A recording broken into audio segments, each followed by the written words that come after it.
రొట్టె మొత్తం ఒక్కొక్క పిల్లలకు వేయికి తగునా అన్నాడు యేసుప్రభు అంటాడు.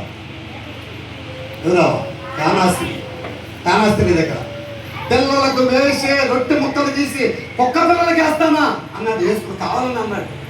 ఆమె విశ్వాసాన్ని చూడాలి.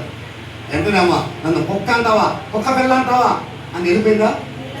తెలవా ప్రభువా, కుక్క పిల్ల కంటే హీనమైంది నన్ను క్షమించి నా బిడ్డను బతికించిన ఆయన, నా బిడ్డ దెయ్యం పట్టి అల్లాడుతా ఉంది ప్రభువా అని వాసాలి యేసు ప్రభు మనసు మార్చుకొని తిరిగి ఆమె ఇంటికి వచ్చేంత వరకు ఎంటబడతానే ఉన్నది.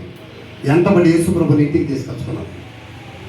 దేవుని బిడ్డలు, ఈ మధ్యాహ్న కాల సమయంలో కాలేబు అంటే కుక్క పేరుకి అర్థం, కానీ అక్కడ కుక్క అని కాదు.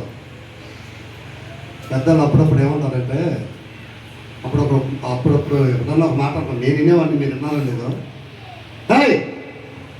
కుక్క కన్నా విశ్వాసం ఉంది కదా నీకు లేదే అంటూ ఉంటారు. నాలో చూసినాం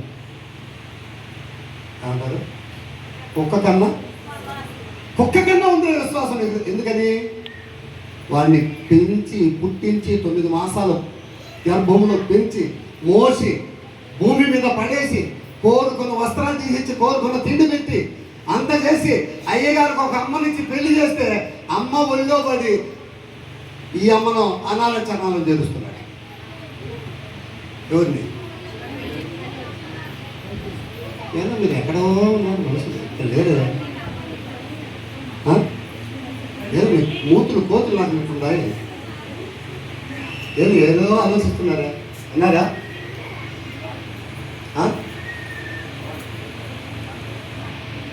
హల్లెలూయా. బాగా వినండి. కాలేబు అన్న మాటకు అర్థం కుక్క, కానీ కాలేబు ఎప్పుడు నిండు మనసుతో ప్రభుని స్తుతించేవాడు. అంతే అయిపోయింది బైబిల్లో. నిండు మనసుతో ప్రభుని స్తుతిస్తూ ఉన్నాడు. ఒకసారి యెహోషువ పిలిచాడు, కాలేబు ఇలా అన్నాడు. పిలిచాడు, అతన్ని ఆశీర్వదించినాడు యెహోషువ. మోషే పిలిచినాడు ఒకసారి కాలేబును, మోషే కూడా ఆశీర్వదించినాడు.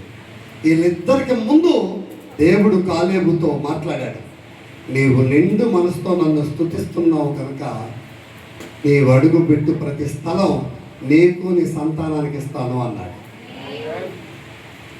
కాలేబు ఆశీర్వదించబడ్డానికి గల కారణం అతడు పూర్ణ మనస్సుతో దేవుని సన్నిధిలో అతిశయించేవాడు, పూర్ణ మనసు కలిగి ప్రభువుని స్తుతించేవాడు.